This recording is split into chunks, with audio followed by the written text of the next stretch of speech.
Jika dapat anak pada malam raya, adakah kena zakat? Tidak kena zakat, tapi sunat kita keluarkan zakat juga. Yang kena zakat ialah anak lahir dekat nak malam raya, iaitu pada Ramadan yang hujung. Seminit lagi Ramadan nak habis, beranak. Lepas beranak, hidup dalam Syawal. Maka dia dapat dua hidup. Hidup di Ramadan dan hidup di Syawal. Kena zakat fitrah.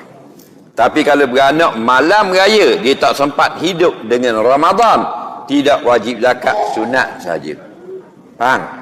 Sunat saja. Kerana ikut perbuatan Sayyidina Uthman bin Affan. Sayyidina Uthman bin Affan, dia suka berbelanja. Anak cucu keturunan gobok dia, kalau zafar musim bulan Ramadan, dia bayar habis terus.